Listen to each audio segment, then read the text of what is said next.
నమస్తే welcome to our channel.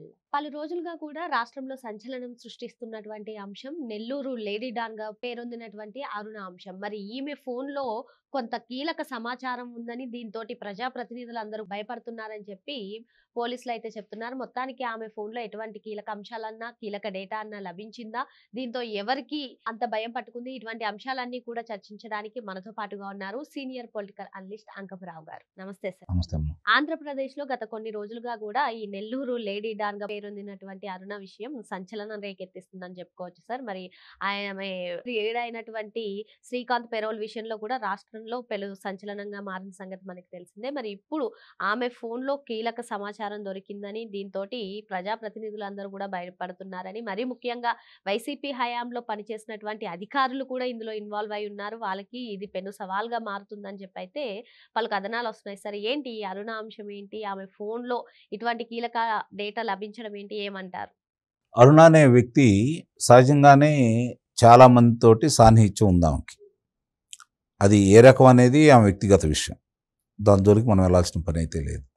ఎందుకంటే కాకపోతే ఇప్పుడు ఎందుకు మనం చర్చించుకుంటున్నాము అంటే, ఈరోజు అది రాజకీయ రంగు పులుముకుంది, అలాగే అధికారుల పాత్ర దీంట్లో స్పష్టంగా కనపడుతుంది, ప్రజాప్రతినిధుల పాత్ర కూడా స్పష్టంగా కనపడుతుంది. అందులో ఎలాంటి సందేహం కూడా ఏం లేదు. ఆ శ్రీకాంత్కి సంబంధించిన పెరోల్ విషయంలో ఇంకా స్పష్టంగా శాసనసభ్యులే సంతకాలు పెట్టారు, దానికి వాళ్ళు వివరణ ఇవ్వడం కూడా జరిగింది. మరి ఇవన్నీ అంశాలు బయటకు వస్తున్న తర్వాత సహజంగానే అసలు ఎవరు ఈ అమ్మాయి ఇంత రాజకీయ ప్రకంపనలో ఈరోజు సృష్టించడానికి గల కారణాలు ఏంటి, ఇంతగా ఈమెకి అధికారులు ఎందుకు సహకరిస్తున్నారు, ప్రజాప్రతినిధుల్లో ఆమోదం ఎందుకు లభిస్తూ ఉంది అనే దాని మీద ఇప్పుడు ప్రధానమైనటువంటి చర్చ.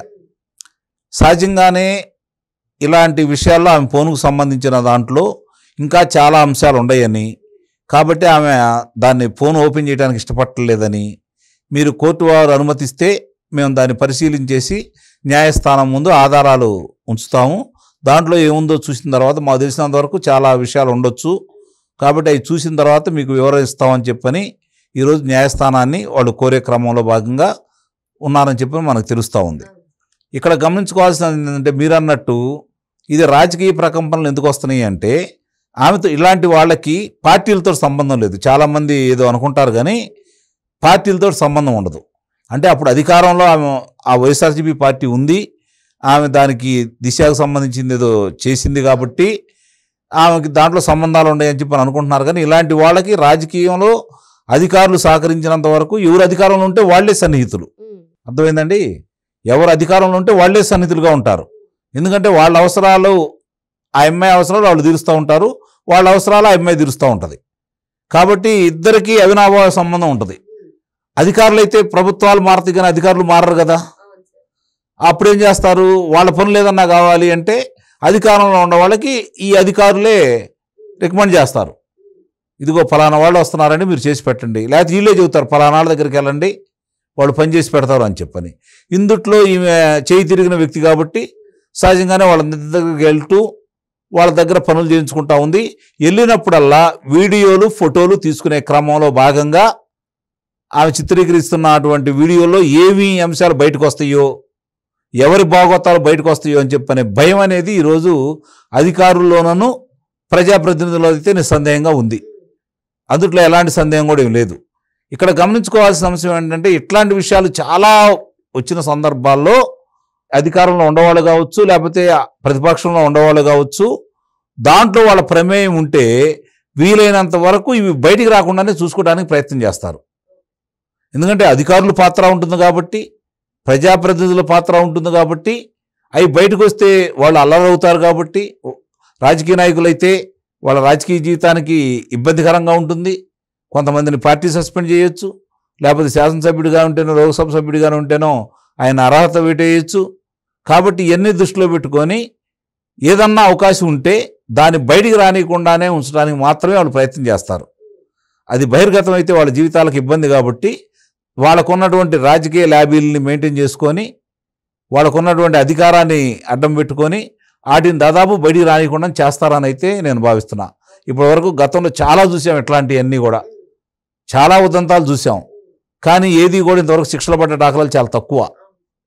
కానీ ఇది కూడా అంత దాటి నాకు తెలిసి కాసేపు పత్రికలో ప్రసార మాధ్యమాల్లో హడావుడి జరుగుతుందే తప్ప అది దాటి వాళ్ళకి శిక్షలు పడే విధంగా ముందుకెళ్ళిద్దని అయితే నేనైతే భావించట్లా. కాబట్టి అంటే రాజకీయంలో నాయకులు కొట్లాడుకున్నట్టు మాట్లాడుకుంటారు, తిట్టుకుంటారు, కొట్లాడినట్టు భావిస్తారు. అవసరమైతే కార్యకర్తలు మీరు వెళ్ళి కొట్టరని అంటారు, వాళ్ళు కార్యకర్తలు వీళ్ళు కొడతా ఉంటారు, కేసులు పెడతా ఉంటారు. ఎందుకంటే వీళ్ళు బలంగా వాళ్ళు ఎమ్మటుంటారు కాబట్టి. కానీ అంతిమంగా వచ్చేతలకి వాళ్ళందరూ ఒకటే, ఇది గమనించుకోవాలి. అధికారులు అయితే అందరూ ఒకటే. కాకపోతే అధికారం ఉన్న పార్టీ కొంతమంది కొమ్ము కాస్తారు, కొంతమంది నిజాయితీగా పనిచేయాలనుకుంటారు. నిజాయితీగా పనిచేసే వాళ్ళకి ఎవరికి ఇలాంటి ఇబ్బందులు ఉండవు. ఎవరైతే కొమ్ము కాయాలనుకుంటారో వాళ్ళకి పనులు జరుగుతాయి, పదోన్నతి ఉంటుంది వాళ్ళకి. ఆ క్రమంలో ఉన్నటువంటి అధికారులు వీళ్ళకి ఎందుకు సహకరిస్తారు? ఇప్పుడు వాళ్ళ భాగవతాలన్నీ బయటకు వస్తాయి కదా. రెండోది, అధికారులు భాగవతాలు బయటకు వస్తే చాలా ప్రతినిధుల భాగవతాలు కూడా బయటకు వస్తాయి. కాబట్టి ఇలాంటివన్నీ చాలా వరకు నాకు తెలిసినంత వరకు అది తీవ్రంగా పరిగణిస్తే తప్ప, ప్రభుత్వం తీవ్రంగా స్పందిస్తే తప్ప విచారణ అనేది న్యాయబద్ధంగా జరిగిద్దని అయితే నేనైతే భావించట్లేదు. సార్ ఇక్కడ ఇంకో అంశం సార్, మీరు అన్నట్టుగా ఒక పార్టీ అధికారంలో ఉంటే దాన్ని 5 ఏళ్ళు మళ్ళీ అధికారంలోకి వస్తుందా లేదా అనేది డౌటే సార్. కానీ అధికారులు అంటే వాళ్ళ జీవితం మొత్తం రిటైర్ అయ్యే వరకు కూడా అధికారులు పనిచేయాలి.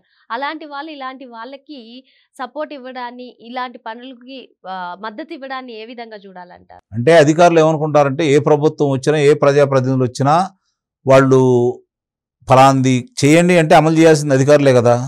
కాబట్టి ఎవరైనా మా మీద ఆధారపడాల్సిందే, మా జోలికి రారనే భావంలో అధికారులు ఉంటారు. ఎందుకంటే వాళ్ళ గుట్టుమట్లన్నీ వీళ్ళ దగ్గర ఉంటాయి, వీళ్ళ గుట్టుమట్లన్నీ వాళ్ళ దగ్గర ఉంటాయి. అధికారులు గుట్టుమట్లు చాలామందికి వాళ్ళకి తెలియకపోయినా నాయకులు గుట్టుమట్లన్నీ అధికారులు తెలుసు. కాబట్టి అధికారులు ఏమనుకుంటారు, ధైర్యంగా ఉంటారు.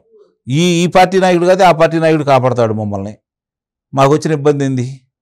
అసలు ఆలోచన లేని వాళ్ళు తప్పులైతే చేయరుగా. తప్పు చేస్తున్నారు అంటే ఆలోచన ఉండబట్టే కదా, ఎవరో ఒకళ్ళు మమ్మల్ని కాపాడతారనే ధైర్యంతో కదా. అదే వాళ్ళ ధైర్యం. అదే నేను చెప్పేది, ఒకళ్ళనొకళ్ళు కాపాడుకోవడానికి మాత్రమే ప్రయత్నం చేస్తారా తప్ప వాస్తవాలు బయటికి రానివ్వరు. ఇప్పుడు ఒక అంశాన్ని బయటకు వస్తుంది, కుంభకోణాలు బయటకు వస్తున్నాయి, దాని మీద విచారణ జరుగుతూ ఉంది. మరి ఎవరైతే ఫలానా వాళ్ళు దోషులని భావించి ప్రభుత్వం విచారణ చేస్తుందో ఆ దోషులకు సమాచారం ఎట్లా వెళ్తుంది? ఈ అధికారుల ద్వారానే వెళ్తుంది, లేదా ప్రజాప్రతినిధుల ద్వారానే కదా వెళ్తుంది. అంటే అలాంటి వాళ్ళు ఉంటారు, ఇలాంటి వాళ్ళు ఉంటారు. కాదు ఇప్పుడు దౌర్భాగ్యం ఏంటంటే ఎక్కువ మంది అలాంటి వాళ్ళు ఉన్నారనే భావన కలుగుతుంది. మరి అది ఎంతవరకు ముందుకు తీసుకెళ్తారనే దాని మీద మాత్రమే ఇప్పుడు ధర్మ సందేహం అయితే ఉంది. మరి దీన్ని ఏ స్థాయికి తీసుకెళ్తారో చూడాలి. ఓటు మాత్రం అనేది నిజం, రాజకీయాలు ఇవన్నీ సహజం, ఇలాంటి వాళ్ళు సహజం. వాళ్ళంటి వాళ్ళకే పనులు ఎక్కువ జరుగుతాయి మామూలు వాళ్ళకంటే కూడా. కాబట్టి వాళ్ళు అన్నిటికీ అవతరాలకు ఏం కావాలో వాళ్ళు చూసి పెడతా ఉంటారు, వీళ్ళకి ఏం పనులు ఉన్నాయో వాళ్ళు చేసి పెడతా ఉంటారు. ఇక్కడ ఇంకో అంశం సార్, మీరు అన్నట్టుగా లిక్కర్ స్కామ్ వెలుగులోకి వస్తుంది, రేపో మాపో జగన్మోహన్ రెడ్డి కూడా అరెస్ట్ అవుతారు అంటున్నారు. ఈ నేపథ్యంలో దీన్ని కావాలనే తెరపైకి తీసుకొచ్చారు. ఆమెకి ఈ నేర చరిత్ర 2019 నుంచి 2024 వరకు కూడా ఎక్కువగా ఉందనే విషయాలు కూడా బయటకు వస్తున్నాయి సార్. కానీ ఈ లిక్కర్ స్కామ్ ని డైవర్ట్ చేయడం కోసమే దీన్ని తెరపైకి తీసుకొచ్చారని చెప్పి కొందరు విశ్లేషిస్తున్నారు. మీరేమంటారు? ఎవరేం చేసినా లిక్కర్ స్కామ్ సంబంధించి వేగవంతంగా విచారణ అయితే జరుగుతోంది. దోషులను గుర్తిస్తున్నారు, ఆధారాలు సేకరించారు. విచారణ దేశంత వరకు విచారణ అయితే పూర్తయిపోయింది. ఏదో కొంచెం ఇప్పుడు న్యాయస్థానాల ముందు కొన్ని సాక్ష్యాధారాలు పెట్టాలి కాబట్టి జరుగుతున్నదే తప్ప నాకు తెలిసినంత వరకు విచారణ పూర్తయిపోయింది. దోషులు ఎవరో తేలిపోయారు, ఆధారాలు కూడా వాళ్ళ దగ్గర ఉన్నాయి. త్వరలోనే అంతిమ లబ్ధిదారుని కూడా అదుపులో తీసుకుంటారని అయితే నేను భావిస్తున్నా.